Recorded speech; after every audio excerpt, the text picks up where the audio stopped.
Magandang araw mga bossing, mga naghihintay po ng tactical. Ito, may sample na tayo mga bossing. Yan, pakita ko muna yung receiver. Yan, 6 inches po siya mga bossing.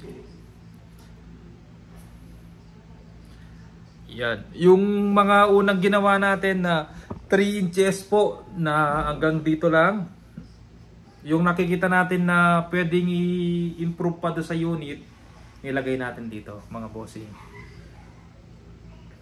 Yan, nilagay natin dyan at pinaganda pa. Kaya lang to ginawa natin 6 inches. Mas malakas, pamalakasan po to mga bossing. Yan, kita nyo yung butas. Ang haba po nyan. Yan na po yung plenum nyan hanggang dito. Hindi mo na kailangan na maglagay ng power plenum or magduktong para mapalakas yung unit. Dahil po itong unit na to, 6 inches po, malaki na po yung plenum niya. May plenum na siya dito. Yan, may plenum pa siya doon mga bossing sa taas. Dalawa po yung plenum niyan. Isa dito, papuntang tank, at dito, palabas dito. Yan, may butas kasi yan, papasok doon, lalabas doon. Tapos, butas din po yan dito. Yan po, napakalakas po ng unit na to. Sinubukan ko na. Yung tornilyo dito sa trigger mechanism niya mga bossing, dalawa po, siguradong matatag. Yan, dalawa. Pakita natin. Tapusin niyo yung video. Babanggitin ko magkano. Mura lang po para sa ganitong unit mga bossing. Yan, dalawa yung tornilyo ng trigger mechanism para ipagduktong dito sa receiver. Tapos magaspang ang thread, hindi po agad nalolos thread. Basta saktong higpit lang po, hindi po mapino ang thread nito, magaspang po. Stainless po mga tornilyo mga bossing Hindi po galvanized or bakal mga tornilyong ilagay. Pati pang loob yan, walang kakalawangin mga bossing. Yan, adjustable power. Yan. Higpitan mo lang to, lalakas ang unit. Adjustable, nandito po yung adjustable trigger. Gusto mong mas malambot o matigas. Pero nakaano na yan, sakto lang, hindi siya matigas. Hindi naman po sobrang lambot, pero soft trigger pa rin po siya mga bossing. Tapos, pang loob nito mga bossing, mga stainless. Yan. Valve nito stainless. Pinalaki natin yung lock ng swing. Tapos, mga bossing, hindi na puputol yung swing. Pakita ko yung nasan yung yung unang ginawa natin, in-improve natin mga bossing. Ito, hindi pa kinuha ni Sir to sa linggo ko kunin. Yan, hinihintay niya pa yung pera niya. Yan. Ito po yung unang ginawa natin na MSG. Kung pansinin nyo, yan, putol yan. Ito yung tornilyo, yan. Putol siya. Ngayon, ang pinagawa ko, hindi na po siya putol, buo na po siya. Para mas matatag po siya. Mas matatag po siya. Yan. Tapos, ayan, litaw yung stainless na valve niya mga bossing. Di katulad nito, hindi pala. Ito pala, yung stopper. Yan. Tingnan nyo, may stopper dito sa swing. Yan.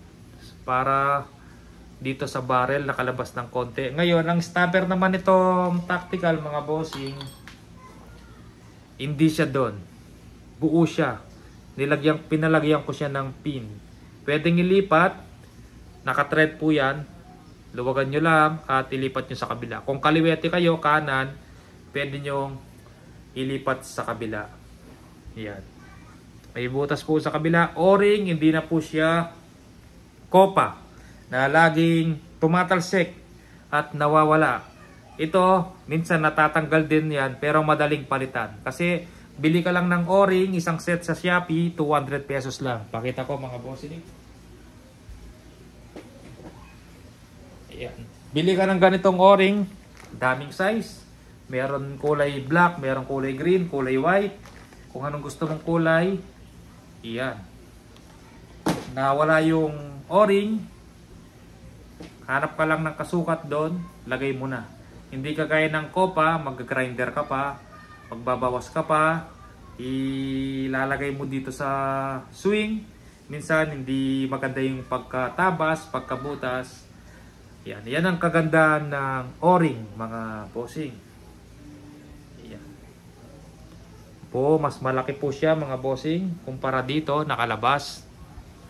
Nakita niyo yung lock, nakalabas yun, nakatago. Tapos mas malaki po siya, mga bossing. Yan. Tapos ito yung buong unit natin. Tapos yung ano pala, trigger, mga bossing.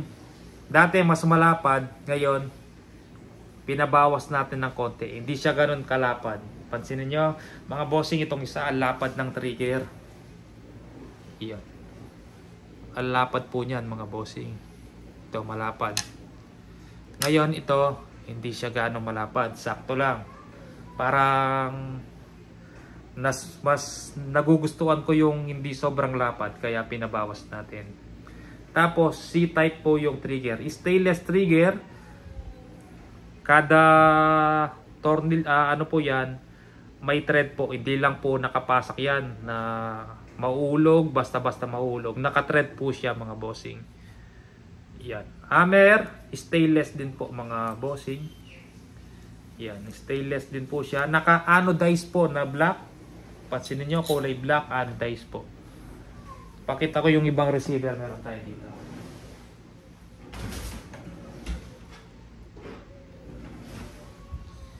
Ito, hindi ko sasabihin kung anong tatak. Yan. Kumbaga ito, walang plenum eh. Ito lang, oh. Kaya minsan mahina yung ganitong unit. Pag regulated, hindi napapalakas. Yung iba dinuduktungan ng plenum. Pero hindi ako parang hindi ko nagugustuhan. Medyo masagwa sa mata kasi umahaba. Parang ang haba ng liig ng tank. Pag dinuktungan ng plenum yung bilog. Kasi nga hanggang dito lang, 1 inch lang yung yung plenum nito, yung dito lang, maikli lang. Hindi kagaya nito, ito lang yung putol niya. Yan konting-konti lang, parang tapos puro plenum na yan. Kaya malakas po yung unit. Siguradong malakas po yan, mga bossing. Na-try ko na, ito yung natapos natin. Yan.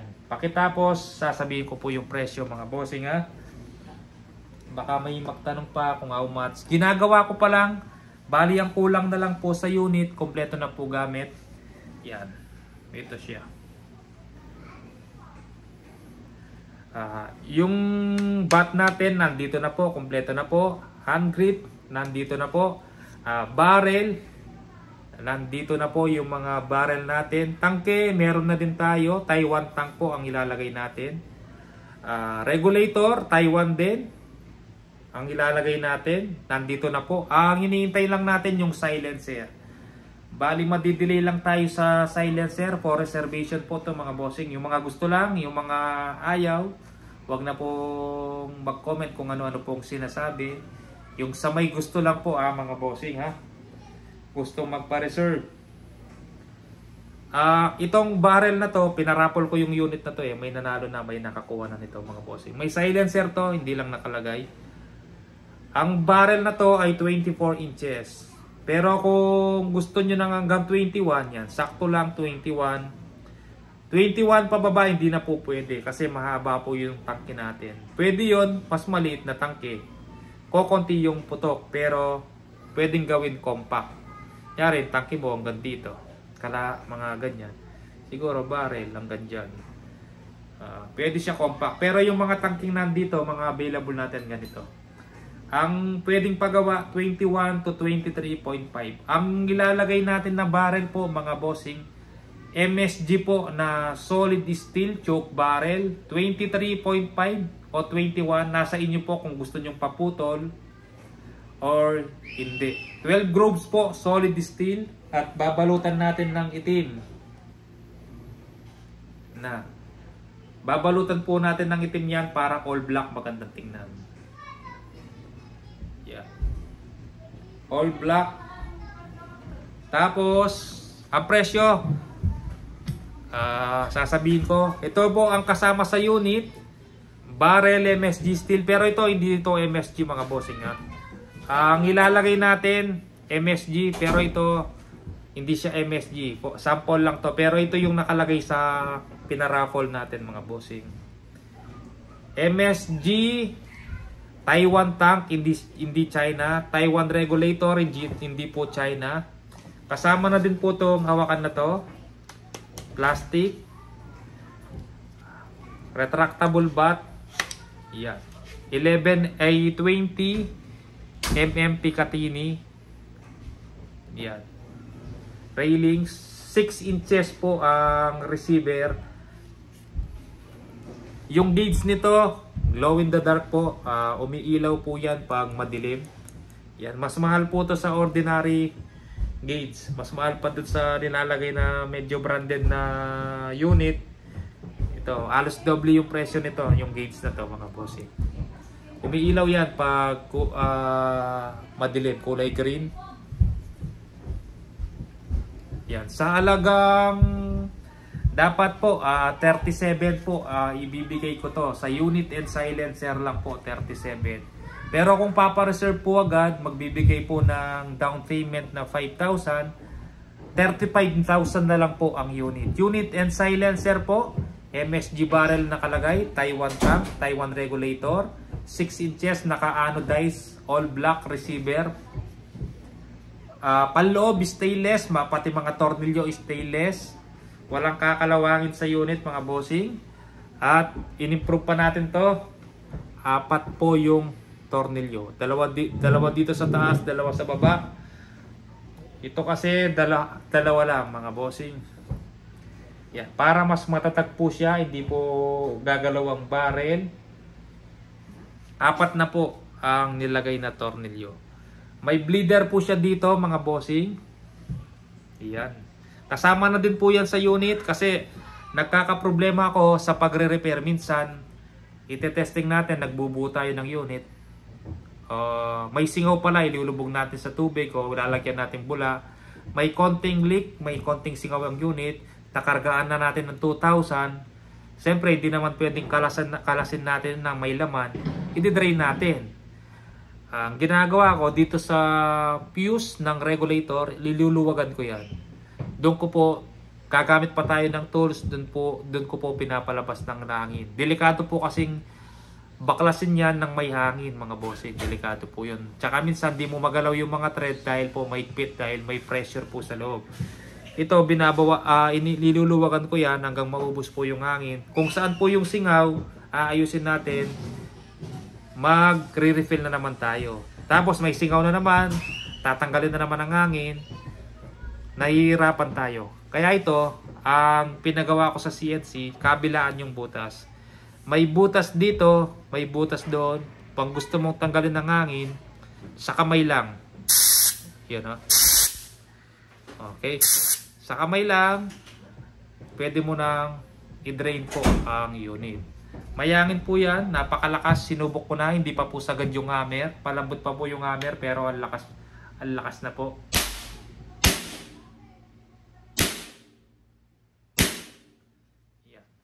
35,000 po mabibigay ko pag nag-sponsor po kayo ng 5,000 pesos. Kailan matatapos ang unit?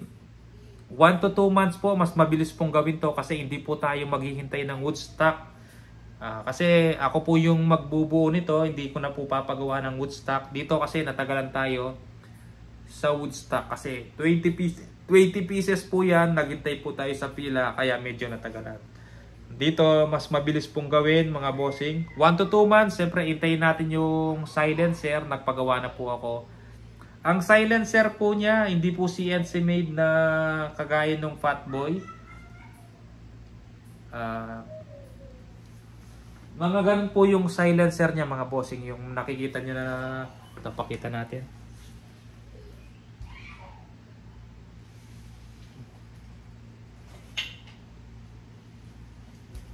Yan.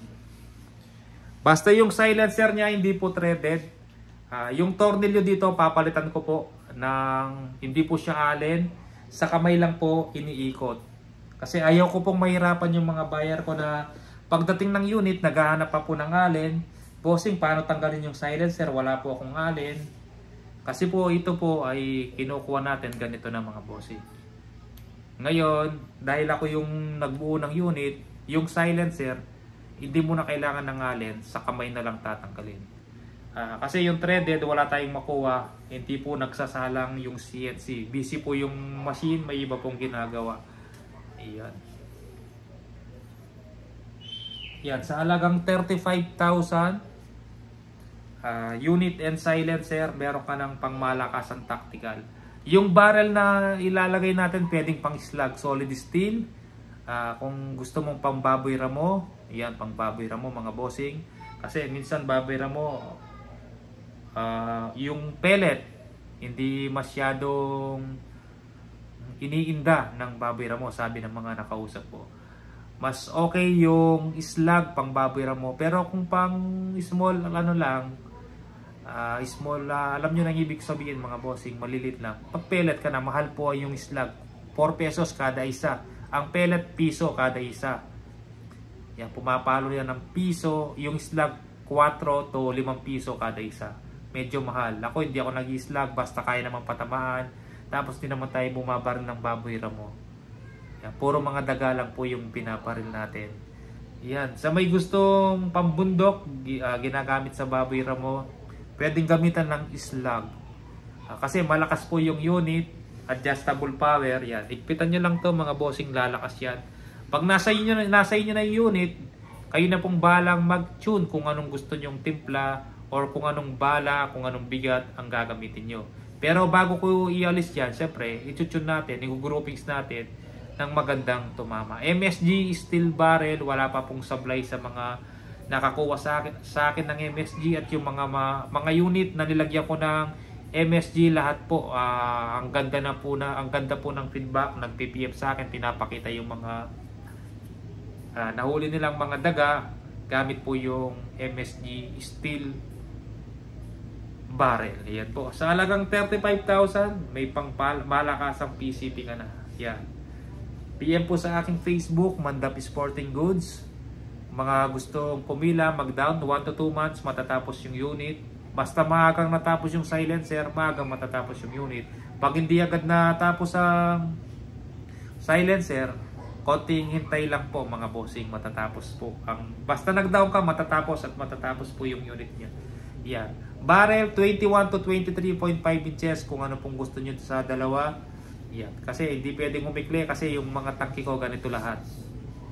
Pwede naman mag-order ng mas maliit, maghintay lang tayo na siyempre hindi natin alam kung kailan darating at kung may available na Taiwan na maliit. Meron siguro marami, China. Pero itong Taiwan na to, hindi ko alam kung meron siyang maliit mga bossing. Yan. Sige po, PM po sa Facebook, Terence Mandap o Mandap Sporting Goods o tawag po kayo sa aking number. Yan, MSG Tactical 6 inches receiver. Mas mabigat pa ata ito eh. Mas mabigat pa to. Mas mabigat pa to mga bossing, ito kasi kamagong eh. Pero matibay. Ito, may kabigatan kasi kamagong po yung kahoy. Ito hindi siya ganoon kabigat kasi wala siyang kahoy po. Tactical siya. Plastic. Yun, yung mabigat lang dito, tangke, receiver, hindi gaano, konti, tapos yung solid steel barrel. Yan. Sige po mga bossing, maraming salamat po.